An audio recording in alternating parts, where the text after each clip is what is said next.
entrado el 2011. Cuando nosotros entramos en el 2011, los gastos o los cierres financieros por un contrato de concesión lo aprueba el MEF, no lo aprueba el gobierno regional. Y en el tema de la subasta, y lo que él dice es cierto, el proyecto ha sido mutilado, ¿no es cierto? El proyecto originalmente será solamente que se haga a través de Lambayeque y llevar el agua Piura, y ahora hay un segundo proyecto del Alto Piura, cuál fue la decisión no está no es parte de discusión del día de hoy. Y en la venta de las tierras nosotros encontramos un proyecto de venta de 38 lotes de 1000 hectáreas cada lote. Nosotros lo hemos reducido a lotes de 500 hasta lotes de 330, 230 hasta 300 hectáreas, ¿no es cierto? Entonces hasta 250 hectáreas por lote. El tema de la hidroeléctrica, por ejemplo, hay una concesión, ¿no es cierto?, que tampoco firmada por nosotros, y que debía entrar, con Cineasa debía entrar en funcionamiento ya hace un par de años. Sin embargo, el Estado peruano lo ha ido ampliando su concesión hasta el 2021, que nosotros no tenemos, y no es solamente una hidroeléctrica, son 2 hidroenergéticas con ampliaciones. Entonces el tema financiero pues no lo maneja el gobierno regional, lo maneja el MEF. Para que un proyecto sea cerrado una concesión y si yo recuerdo, me imagino que el señor Belaúnde también recuerda que hubo mucha discusión sobre ese tema, sobre el cierre financiero. Congresista García Belaúnde. Presidente, ¿por qué el gobierno regional pactó de común acuerdo, mediante acta de un trato directo, una transacción extrajudicial con el concesionario Trasvase, Olmos, el pago de 642 millones de dólares por un perjuicio económico financiero y sobrecostos de obra para la excavación del túnel trasandino? ¿Por qué se pagó o se trató esto con un trato directo y para pagar el 43 millones de dólares en un supuesto perjuicio económico financiero y sobrecostos en la obra del túnel? Señora Acuña. A ver, como yo le decía, estamos en un trato directo por unirnos a un arbitraje internacional. Y hubo 2 componentes, el tema financiero y el tema de la construcción, del perjuicio económico por la construcción del túnel. El tema del financiero, hubo una opinión del MEF. De tal manera que teníamos 2 alternativas: ampliarle la concesión a 12 años más y pagarle 33 millones de dólares al año, o pagarle los 44 millones en ese momento. Yo le voy a que nos dé la oportunidad que el ingeniero Juan Saavedra, como la parte técnica, lo puede explicar en mejores condiciones técnicas, pero la idea era esa.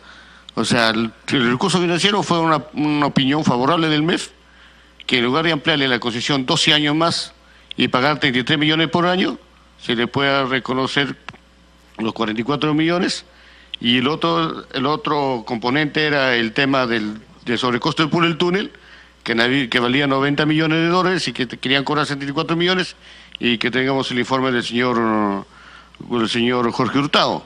Entonces, pero yo me gustaría que el señor Juan Saavedra, como lo explique la parte técnica con un poco de más claridad. Una sola pequeña precisión. ¿Existe esa comunicación con el MEF? Sí, hay una opinión favorable. ¿El MEF dice eso, sí, lo que usted dice? O sea, usted lo que dice... Está en el informe que se le enviaba acá a ustedes. Perfecto. Okay. Señor Saavedra.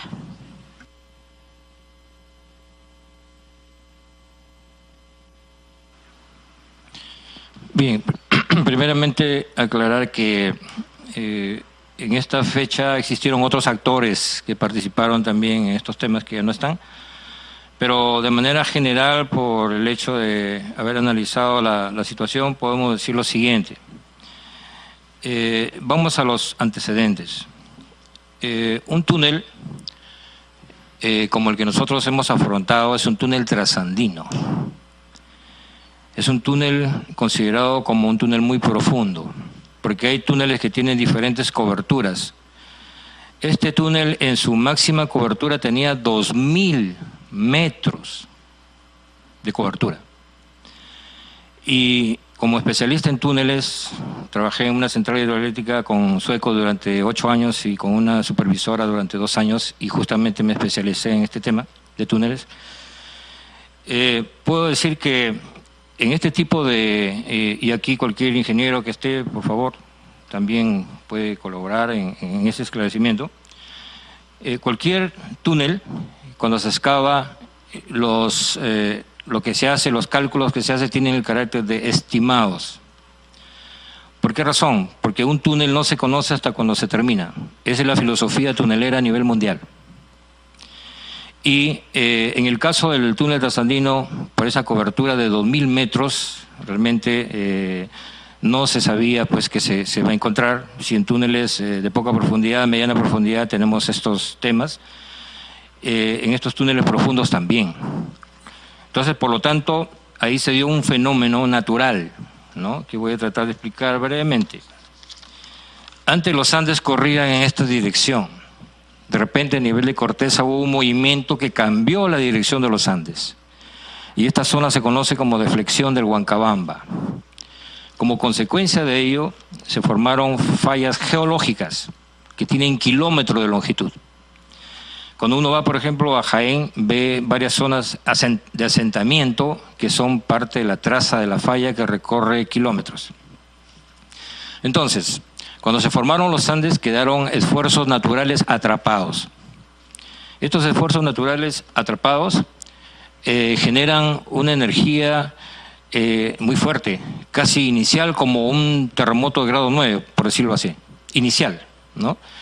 Y esto, hasta ahora la ciencia, la tecnología, no ha llegado a determinar con exactitud cuál es la intensidad y la frecuencia de estos fenómenos según un túnel trasandino. En el túnel trasandino se presentó este tipo de fenómenos, casi 16.000 estallidos de roca, son explosiones naturales de roca, naturales, ¿no? Y se dieron pues cavernas que se formaron en la parte de arriba del túnel, desde 1,50 m hasta 30 metros, casi una catedral, ¿no? Entonces esto generó disminución de rendimientos, mayores costos, e incluso pudo haber pérdida de vidas. Yo les cuento una experiencia que hubo en Oriente. Habían personas de Estados Unidos en la TBM, que la cabina estaba en la parte delantera, y cuando se dio este mega estallido, sencillamente volteó una cabina, gritando con un estado de psicosis. Y estos temas generaron, ¿qué cosa? Que las prestaciones no se den en el tiempo programado, porque eso, repito, es un estimado. Y el plazo se fue ampliando, plazo de construcción, ¿no? Entonces, esto generó, por ejemplo, que según lo programado, al mes tenía que ya empezarse a pagar la remuneración unitaria básica. Y aquí quiero hacer una aclaración. El cofinanciamiento, los 77 millones de dólares, el Estado peruano no dio nada en el comienzo, durante la construcción no dio nada, porque hemos escuchado muchas declaraciones también de algunos profesionales en Lambayeque, en la cual decían de que el Estado había dado 77 más lo que se dio en la operación de mantenimiento. No, recién al primer mes que se terminaban las obras, se comenzaba a recuperar la inversión, ¿no? Y como estaba estipulado... Presidenta, yo quiero que se concretice un poquito el señor Sa... Ya, correcto, disculpe que... Que no se extienda tanto, ¿ya? Ya, perfecto. Pero el sobrecosto era un sobrecosto de la excavación. ¿Cuánto era exactamente el sobrecosto de la excavación? Hay 3 conceptos. Y después acá, y había un sobrecosto financiero. ¿Cuál es el financiero? Ya, le explico. ¿Y a qué tasa de interés estaba calculado ese costo financiero? Voy a tratar de resumir, porque digamos esto es técnico. Mire, en la transacción se consideraron 3 conceptos. 1, remuneración de la inversión. 2, perjuicio financiero, son intereses. Y 3, los mayores costos de obra. Cuando uno no paga en el banco una cuota que tiene que pagar, ¿qué se generan? Intereses. Entonces, el perjuicio financiero son intereses, porque estaba programado pagar al mes que se terminaban las obras y eso se dilató. Entonces, como no se pagó al mes, se generaron intereses. A esto el perito... Perdón, ¿a dónde se generaron intereses? ¿Y con quién? ¿Con qué? ¿Alguna entidad financiera? No, mire, estaba estipulado en el contrato ley, que cuando empezara al mes de terminadas las obras y otorgada el certificado de puesta en marcha, se empezara a pagar la remuneración unitaria básica. Entonces, esto no se dio. La remuneración unitaria básica que la pagaba el Estado. El Estado, sí, porque a partir del mes siguiente de la inauguración de la obra. Del término... ¿Y la obra se terminó en su momento o no? No, justamente hemos aclarado que no se terminó por el túnel trasandino, por los estallidos de rocas naturales en un número de 16.000 que hizo que el plazo se ampliara. O sea, ¿se amplió el plazo por culpa de los constructores? No, son condiciones naturales. Hemos explicado... Bueno, pero culpa de los constructores. No. Hemos explicado que cuando se formaron las montañas, quedaron esfuerzos atrapados. Y cuando uno excava, explosionan... Pero usted comprenderá que eso se prevé siempre. Eso se prevé siempre. O sea, usted vuela un cerro y los accidentes geológicos, los geólogos lo conocen muy bien. Los geólogos saben perfectamente bien lo que pueden encontrar, lo que no pueden encontrar y lo que sí pueden encontrar. Y en todo eso fijan perfectamente la fecha, con cierto tipo de tolerancia. Entonces, acá no ha habido tolerancia. Acá ellos se demoran más, encuentran más y se les paga esa demora, además del sobrecosto. No lo entiendo. Sí, congresista García Belaunde y señor Saavedra, si me permite, por favor, estos aspectos que usted está señalando y que están describiendo estaban previstos en el expediente. ¿Cuál era, en todo caso, causa no imputable? ¿Qué era no previsible? Sí. ¿En qué se diferenciaba de un evento de fuerza mayor? Vemos en la cláusula 13 del contrato, por ejemplo, estos eran eventos que estaban descritos y que por lo tanto eran esperables. Eso que usted describe, la altura de las excavaciones que se producían por los estallidos, era, si bien es cierto, no en la descripción exacta, pero estaban previstos. ¿Sí, permite, Presidenta? Sí, claro. Por su intermedio. Hemos mencionado, no sé si aquí era un ingeniero geólogo, geotonista, especialista en tunelería, que puede aclarar el tema, pero cuando se excavan obras subterráneas, ¿no? Lo que se calcula antes de iniciar la obra tiene el carácter de estimados. Y hemos dicho que este túnel trasandino tiene una característica especial. Son coberturas de hasta 2.000 metros. Entonces, sí, por esta cobertura... Señor Saavedra, permítame, por favor, más allá del aspecto técnico que imagino fue desarrollado al hacer la propuesta técnica, porque imagino que al hacer la propuesta técnica participaron los especialistas para elaborar esa propuesta. Lo que se le pregunta es, y señores congresistas, la información la tenemos en el anexo 1 y en el anexo 2, que están en las carpetas que se les ha entregado. Estos estallidos de roca ¿se encontraban en el expediente técnico de la concesionaria, sí o no? ¿Estaban previstos, sí o no? No, mire... No, la pregunta es sencilla. ¿Estos estallidos de roca estaban previstos o no estaban previstos en el expediente? Lo que se encontraba en la realidad no, porque son hechos reales. No estaban previstos. En la dimensión que ocurrieron, pero ¿estaban o no previstos en el expediente técnico estallidos de roca? Como concepto general, sí. Como concepto general.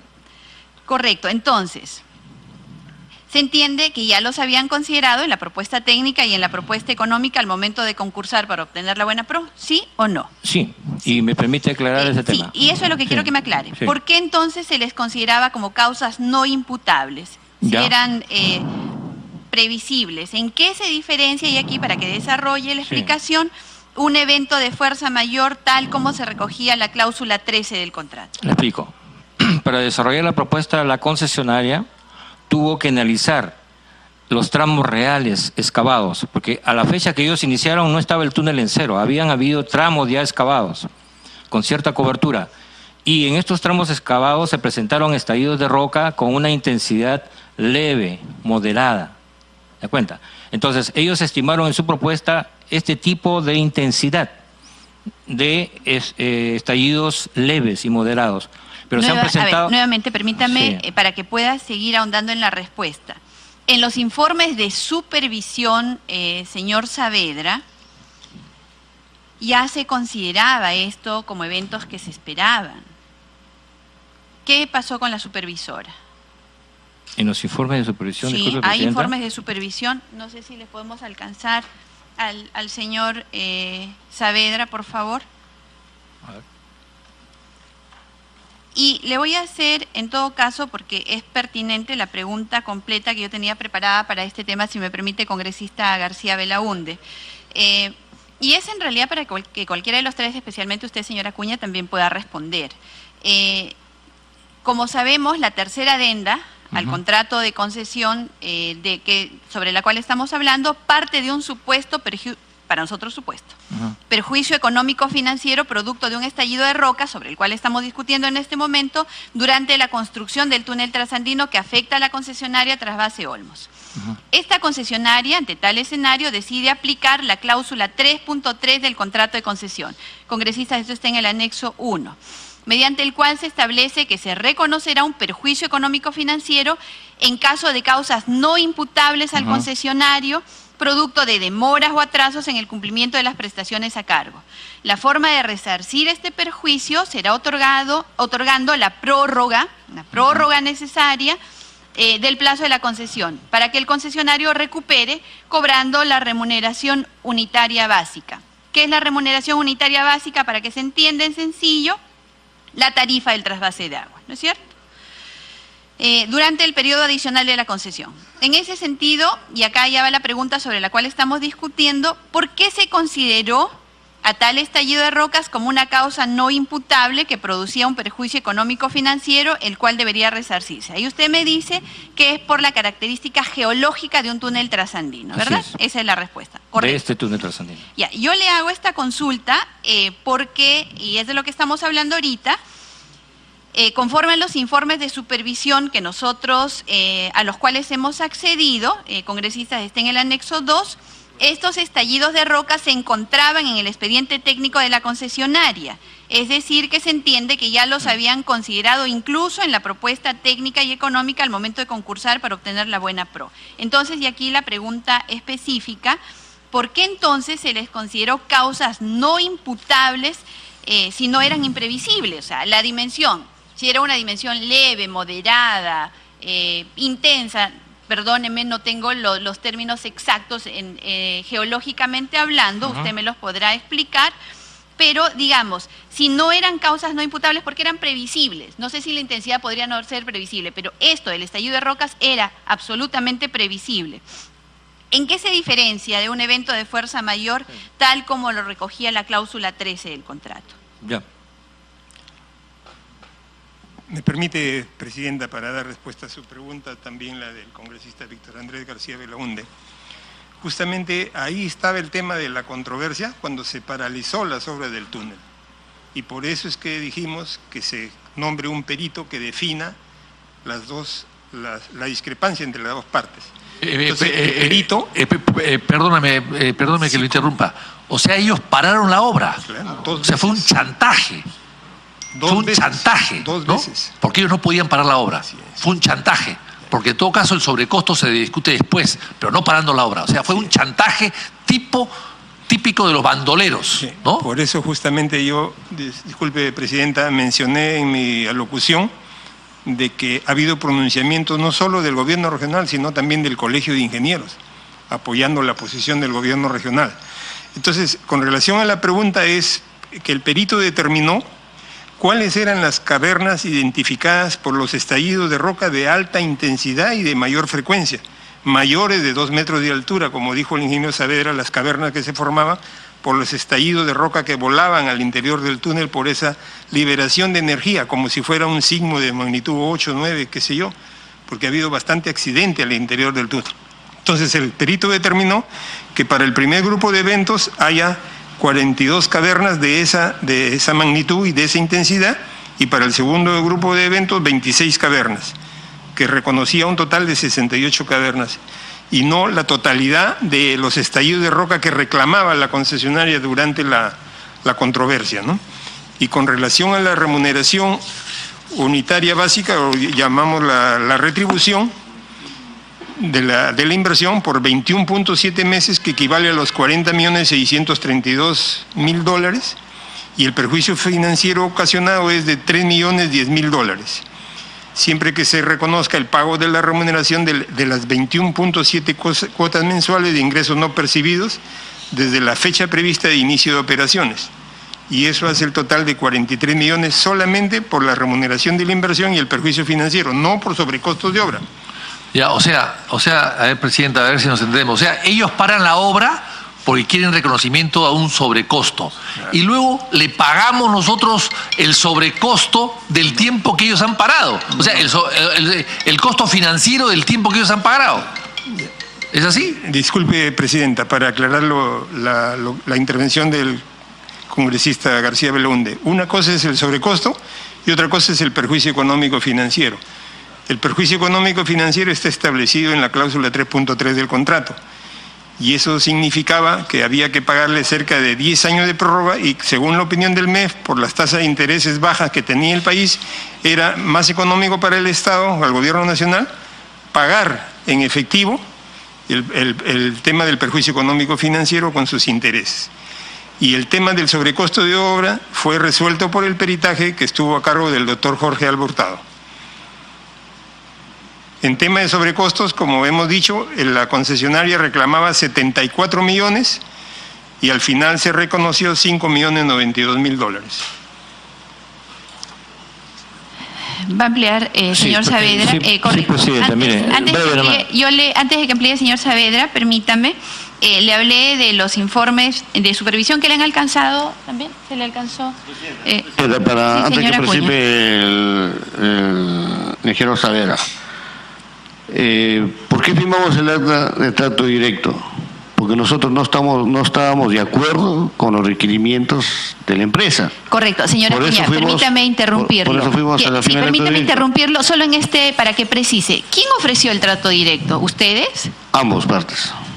Los documentos a los cuales nosotros hemos accedido, quien ofrece el trato directo es Odebrecht. Por eso fue una reunión en el MEF, en la sociedad del MEF. Ya, la pregunta es, ¿quién ofrece el trato directo? Odebrecht. Odebrecht. Ya, continúe con su explicación. Entonces, toda esta discusión fue en el MEF, en la sociedad del MEF. ¿No es cierto? A pedido de Odebrecht. Claro, fue en la sociedad del MEF. Nosotros no aceptamos ninguno de los dos temas, porque no aceptamos, no llegamos a un acuerdo, por eso hubo las dos paralizaciones.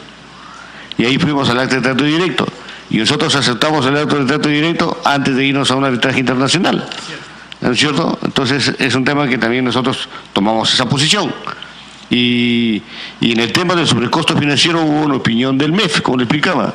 Una opinión del MEF, antes de ampliarle el plazo de concesión 12 años más y pagarle 33 millones y poder llegar a los 40 millones después de 12 años más de la concesión, era pagarle los 44 millones, ¿no es cierto?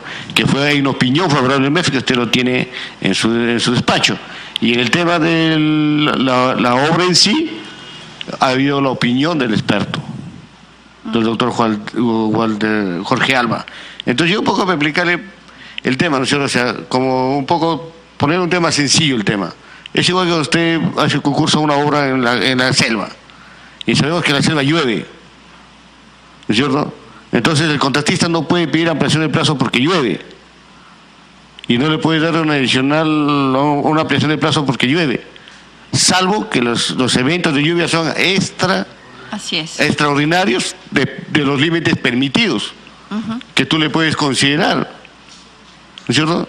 Es lo mismo lo que ha pasado acá. O sea, si bien es cierto, el contrato ahí contempla los estallidos de roca y todo ese tema, pero el experto que considera los extraordinarios, lo que ya sobrepasan los límites, ¿no es cierto? Que es un tema que me imagino el doctor Walter Alba lo explicará como técnico, por qué motivo él lo pone en su informe. Claro, en este punto estamos detenidos y yo le agradezco, señora Acuña, que haga incluso la descripción haciendo una analogía. Sí, congresista Castro, ahorita le voy a dar el uso de la palabra, permítame por favor.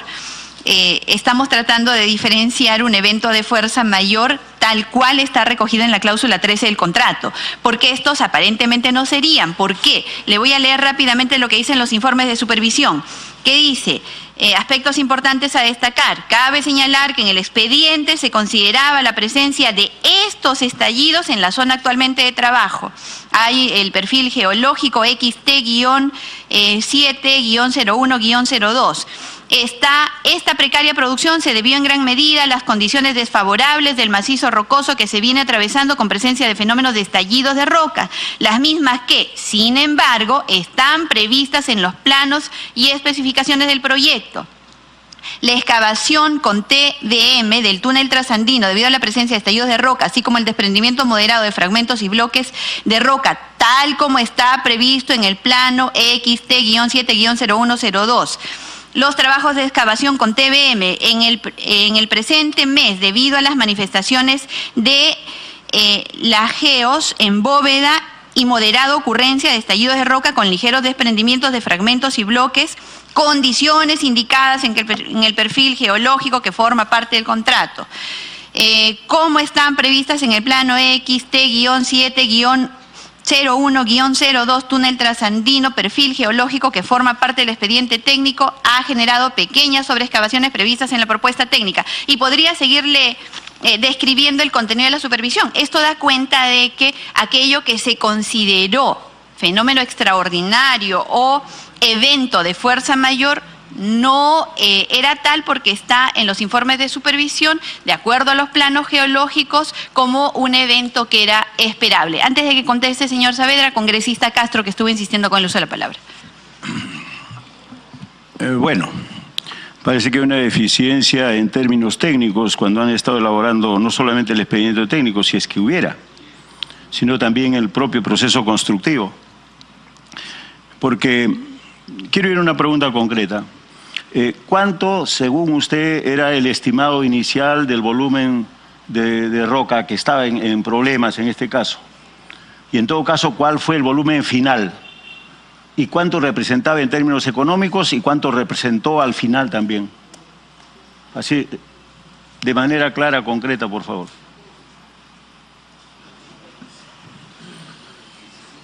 Señor Saavedra. Bueno, Presidenta, solamente quiero aclarar un tema antes de contestarla, si me permite, por favor, porque es importantísimo lo que voy a decir.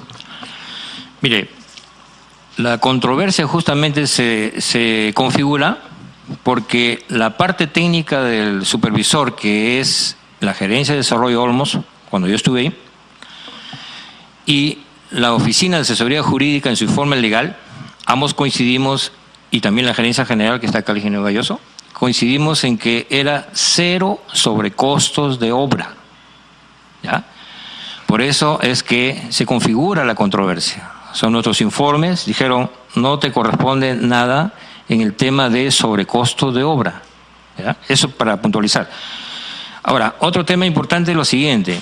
Me gustaría que usted me diga quién firma ese informe de supervisión, porque la supervisión especializada que contratamos nosotros durante 48 meses para que, según lo que estipula el contrato, vea las partes especializadas y vea el tema del túnel trasandino, cumplió su contrato y por término de contrato tuvo que irse, ¿ya?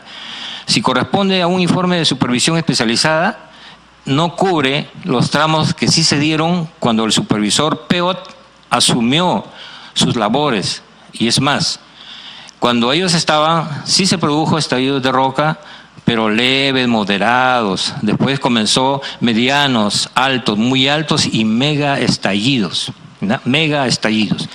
Entonces es importante aclarar esto. Entonces, para que quede claro, estamos hablando del informe mensual de la supervisión especializada de septiembre del 2009, fecha en la cual se produjeron paralizaciones. De diciembre de 2009. Septiembre. Pero ¿quién firma ese informe? Quisiera saber. Es el informe de supervisión especializada de las obligaciones técnicas y económicas del concesionario de obras de trasvase del proyecto Olmos. Ellos estuvieron hasta 2009, nada más. Y ellos hicieron un informe final. Señor Saavedra, sí. Todas...